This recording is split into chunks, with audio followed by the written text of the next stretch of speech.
Welcome to our channel Correct Steps Education, Dwarka More Metro Station, Gate number 2, New Delhi. This dictation created by Chandra sir. Get ready to take dictation at the speed of 120 words per minute. Countdown start. 3, 2, 1. Start. Now, sir, honorable members will recall that the bill was introduced in the House of the People on the 2nd September 2003. It has had a long history and, in one form or another, it has been before the public since the end of 1949.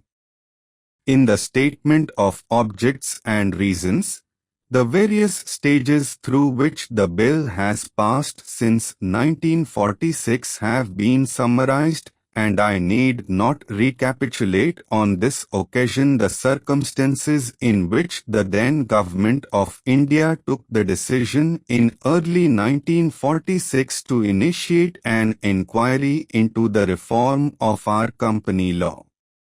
I would remind honorable members that between 1946 and 1948 the entire field of company law was carefully reviewed by two distinguished company lawyers who were appointed to recommend the broad lines on which the present Act should be revised.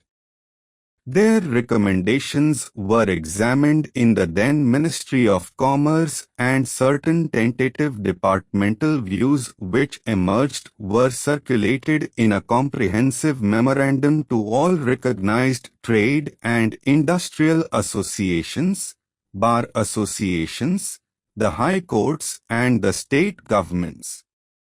That brought us to the end of 1949.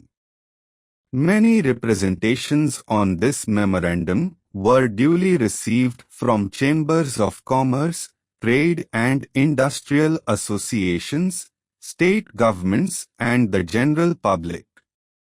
At the end of 2000, the Government of India appointed a committee under the chairmanship of Shri Bhabha to go into the entire question of the revision of the Companies Act, with particular reference to its bearing on the development of trade and industry in this country.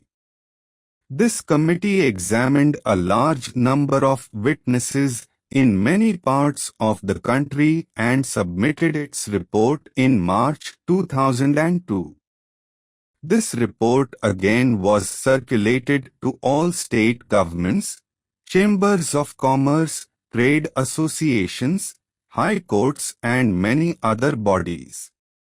At the same time, a special officer was appointed in the Department of Economic Affairs, Ministry of Finance, to examine the report in the light of the views received from the interested public and to submit proposals to government for the revision of the present Act. The bill now before the House is based largely on the recommendations of the Company Law Committee, modified in a few particulars. Home members will notice that so far as public relations go, the bill has covered adequate ground. In a measure like the Companies Bill, however, which covers the entire field of the operation of joint stock companies, the limits of consultation and discussion can never be exhausted, and I would like to inform honorable members that although the bill was introduced in Parliament over 7 months ago, our officers have been engaged throughout this period in further studies and informal discussions with the interests concerned, and on occasion I have also participated in such discussions. I have also given some further thought to some of the issues arising out of the bill, and I propose at the appropriate stage to bring before the Select Committee any changes in the provisions of the bill which seem to me to be worthy of consideration in the light of this further examination. Now, honorable members would have noticed that the bill contains 6 clauses and 12 schedules. I think it is probably one of the longest legislative measures in recent legislative history. But its size might be regarded as misleading unless I make a few comments.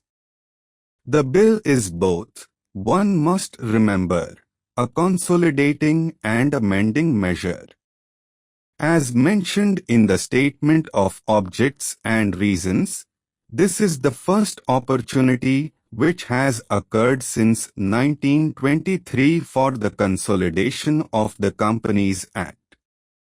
Advantage has been taken of this opportunity to redraft several long and complicated sections in the present Act which have been split up into a large number of clauses.